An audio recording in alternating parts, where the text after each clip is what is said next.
Hello and good day to our lecturer, Dr. Pong, and all my fellow classmates. Today, my team members and I will be presenting our topic of conversational analysis.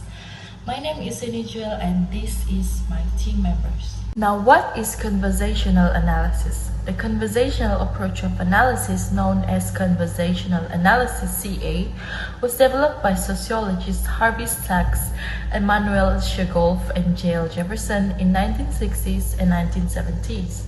They were influenced by ethnomethodology, a sociological perspective that focuses on the study of how people make sense of and create social order in their everyday lives. Conversational analysis is a research methodology and approach within the field of sociology and linguistics that aims to understand the structure, organization, and dynamics of natural conversation. It examines the way in which people engage in conversation, including the turn-taking mechanisms, sequential organization of actions, and the use of various verbal and non-verbal cues. The primary focus of conversational analysis is to uncover the underlying structures and rules that govern the production and interpretation of talk in everyday interaction. By closely examining audio or video recordings of conversations, researchers analyze the micro-level details of the interaction, such as the timing and sequencing of utterances, the use of pauses and overlaps, and the repair of misunderstandings. Furthermore, this approach synthesizes two themes, which are the methods with which participants themselves go about recognizing and producing actions, together and actual episodes of social interaction and talk in interaction, which is the central to the organization of social life in all non-human cultures. Now we move on to the key concept used in this approach. There are 5 main key concepts in this analysis, and I will be explaining the first 3 key concepts, while the other 2 will be explained by the next presenter.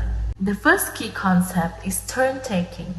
Turn-taking is the process by which participants in a conversation take turns to speak, and the ways in which they signal the end of their turn and the beginning of the next turn. And as the conversation progresses, the roles of their listeners and the speakers move back and forth, which creates a circle of discussion. Let's take a look at an example that we provide. Based on the dialogue, we can see that Amir was answering to Evelyn's question without any interruption or silence between both of them. Next will be the adjacency pairs. It is all about an investigation of the organization of conversational sequence, where one utterance is typically followed by a related response. In other words, two-part exchanges in which the second utterance is functionally dependent on the first one, as in traditional greetings, invites, and requests. It is often referred to as the concept of nextness, where each pair is delivered by a different individual. And the last one is the repair mechanism before I pass on this presentation to the next presenter. The repair mechanism is the strategies that participants use to correct and repair problems in communication, such as misunderstandings, disruptions, or errors. And also the process by which a speaker recognizes a speech error and repeats what has been said with some sort of correction. We can see from the example taken from Johnny Depp's dialogue, what makes it suits the criteria of repair mechanism is that there is a lot of correction between the speeches and uncertainty, which brings the repetition of certain words. That's all from me. Move on to the next presenter. Thank you. Hi everyone, I'm Patricia and I will be explaining the rest of the key concept and the principle. The next key concept is implicature. It is an indirect or implicit speech act and what is meant by a speaker utterance and that is not part of what is expressly uttered. The term implicature is also known as the antonym, the opposite of explicature, which is clearly convey assumption. For example, Dr. Gregory House, how many friends do you have? Lucas Douglas, 17. Dr. Gregory House, seriously, do you keep a list or something? Lucas Douglas, no, I know this conversation was really about you, so I gave you an answer so you could get back to your train of thought. The last key concept is politeness strategy. In specific social circumstances, politeness techniques are speaking behavior that convey concern of others by minimizing damage to self-esteem, and it is meant to emphasize kindness in order to prevent offending anyone. For example, shut up is rude, even ruder than keep quiet. So, in the polite version, we would say, do you think you would mind keeping quiet? This is, after all, a library and other people are trying to concentrate. Everything is written in italic. It is there to soften the demand, giving an impersonal reason for the request and avoiding the brutally direct by taking of problem. So in conversational analysis, we have principle. Conversational analysis guiding principle is that interact exhibit order at all points. This order lines is normative, which means it is produced and maintained by the participant themselves in their orientation to social rule or expectation. Moving on to the principle, the next principle is rational. Paul 2004 suggests that rational is thought and interaction that is systematically organized, deeply ordered, and methodic. When we speak of the rational organization of interaction, this does not in any way imply that everything a speaker says seems rational or logical to everyone else, but rather that the interaction is structurally organized. The next principle is empirical focus. Conversational analysis is firmly grounded in empirical data. Researchers collect recordings of naturally occurring conversation and analyze them in fine detail to uncover the systematic organization of thought in interaction. The analysis focuses on the sequential and temporal aspect of conversation. So the analysis is bottom-up and data-driven. So the next principle is sequential organization. So conversational analysis examines the sequential organization of thought, exploring how one action or turn of thought lead to another. It analyzes the way in which participants produce, respond to, and sequence their contribution within a conversational. Understanding sequential structure helps uncover the implicit rules and practices that shape conversation. So in sequential organization, we have context shape and context renewing. Context shape is they cannot be adequately understood except by the reference of sequential environment in which they occur and in which the participant design them to occur. While context renewing, they inevitably form part of sequential environment in which a next contribution will occur. Another important principle of conversational analysis is the study of repair and correction in conversation. Participants in conversation constantly monitor and repair any problem or troubles that arise during interaction, such as misunderstanding, miscommunication, or breakdowns. Conversational analysis investigates how these repairs are accomplished and how participants collaborate, work together, achieving mutual understanding. So, no order of detail can be dismissed a priori as disorderly, accident, or irrelevant. The last principle is context sensitivity. So, in conversational analysis, it emphasizes the importance of understanding thought in interaction within its specific context. So the analysis takes into account of the situational, cultural, and institution factors that influence conversation. So the context provides the backdrop against which participants make sense of each other's action and interpretation. Hi, my name is Angelica with metric number 74125. I will be presenting comparisons of conversational analysis with another method analysis. In this part, I will compare conversational analysis with interactions and discourse analysis. So the first part is comparisons in objective. According to Skiglos in 2007, conversational analysis is a qualitative research method that often employed to fully understand the social context and dynamics of communications. Compared to interaction analysis, it only examines verbal and non-verbal interactions in certain contexts only. Meanwhile, discourse analysis objective examines language use and interpretation. The next comparison is in terms of research. Compared to interactions analysis that focus on turn-taking patterns and behavior in social interactions, as well as discourse analysis that focus to large unit of language such as text conversations to understand how meanings is constructed. Conversational analysis research focus on language use in social interactions, particularly its patterns and structure, according to Heritage and Clemens in 2010. This is because researchers pay close attention to the small characteristics such as pause, interruptions, and tones in voice. As for comparisons in terms of context, conversational analysis is suitable for investigating a varied situations such as business talks, healthcare interactions, and educational settings. Meanwhile, if we want to compare it to interactions analysis is suitable for classroom discussions and court trials. Meanwhile, discourse analysis is only applicable to discursive contexts such as media text and online interactions.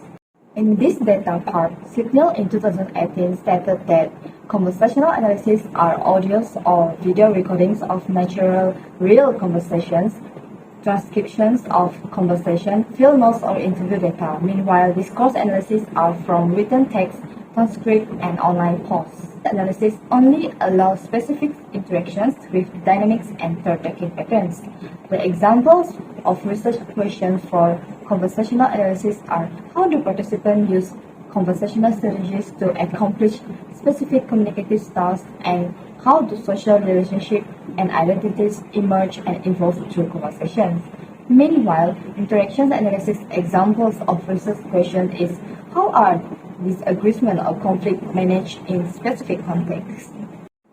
Overall, conversational analysis is the most suitable method when the focus is on understanding the detailed patterns and structure of language use in social interaction, specifically in cultural or professional contexts. It allows for a deep exploration of the social context, communications dynamics, and the negotiations of meaning. Interactions analysis focus more on systematic aspects of interactions and turn-taking patterns only, while discourse analysis takes broader perspective on language use and social structures. That's all from me. Thank you. Hello, my name is Glennis Christophe de Souza. My matrix number is 74908, and I'll be explaining on how conversational analysis is used in discourse analysis research. So, moving on, this is an excerpt that was taken from a study on Harry Potter movie. So the first step in using conversational analysis is we have to understand the context of the excerpt. For example, if you analyzing a music, a song lyric, you have to understand what the message in the lyric or where the lyrics is situated. So in this excerpt, this scene takes place in the first early scene of Harry Potter movies. I'm sure all of you have watched Harry Potter movies. So according to this scene, it was when Harry Potter's cousin, which is Dudley, was having was on his birthday, like it's on the day of his birthday. So the next step in understanding the excerpt, or how to analyze it using the conversational analysis, is to reread the excerpt over and over again so that we can understand the emotion from the speaker's point of view. For example, in this study, the utterance that was used by the actor Vernon, Petunia, and Dudley's are mainly negative politeness whenever they were speaking to Harry. What is negative politeness? It is a form of, it can be shown as, for example, using sarcasm or criticism towards a person without having empathy or caring about how they felt. So, in this excerpt, it is specifically where Petunia is using this strategy in the dialogue, "I want all to be perfect for my Dudley's special day," because the speakers is trying to make intended meaning badly to Harry Potter, meaning that the speaker want to cover up saying that Harry is a bad omen for that day. Okay, moving on to the second excerpt. This is an excerpt on a movie. I forgot what the title is. So the situation here is where it's a conversation between two persons, which is Gilbert and Anne. Okay, so in the first, the context of this excerpt is Gilbert is trying to ask if Anne is okay, and Anne did not answer his question, but proceed to answer it with different things, like not as in the response and the question is not coherent. And after that, Gilbert continues to make jokes, like trying to break the ice between them, and then but he got ignored by Anne, and Gilbert is not happy with it. He feel like he failed because usually his charm works on other girls but not this girl, and he proceeds to ask, "Who are you?" Like that. So if you only read this except for one time only, you might want to assume that this is adjacency pairs because it started with a question, so might it be a question/response. But when you look to Anne's response, the response is not coherent to what Gilbert is asking. It doesn't click. So because of that, this excerpt immediately turns into turn taking, because right after Gilbert finished his questions, only that Anne replies to his question. And after that, when Anne hurries away, Gilbert keeps asking questions, although he was ignored by Anne. So that is how conversational analysis is used in the research of discourse analysis. So I'll be passing the next excerpt to the other person. Thank you. Hello, my name is Abigail Barbara and my metric number is 73927. So this third excerpt is taken from the movie Beauty and the Beast. This excerpt is an example to the implicature key concept. To recap, implicature refers to the speaker's hidden messages that are spoken by speakers during the conversation and can be used to convey information in a more nuanced and polite manner. There are some steps to analyze the data. Firstly, you identify the data which contain of conversational implicature utterances in the movie or song. And secondly, the data is then classified and then analyzed. Thirdly, describe the possible meaning implied in the utterances of the movie or the song. And lastly, conclude the data and explain it. This scene is a conversation between Gaston and Belle. When Belle and Gaston are talking in front of Belle's house, the dialogue starts. When Belle was found teaching reading to a local child while washing her clothes, problems arose. Belle was removed from doing the laundry as a result of the village headmaster informing him of the situation. The Gaston who approached Belle in front of her home right away knew this as well. He hinted at something by saying, "The only children you should concern yourself with are your own." The remark can be read as a hint, but Gaston uses it to reveal his original motivation for marrying Belle, which is different from the other character reads the sentence. Belle does not require any specialized understanding to comprehend Gaston's implications. It falls within the category of generalized conversational implicature. It's easy to say that if you want to find out whether something is a conversational implicature, the test has it. You should ask yourself whether the thing in question is cancelable. If you find that it is not cancelable, you can infer that it is not a conversational implicature. That's all. Thank you.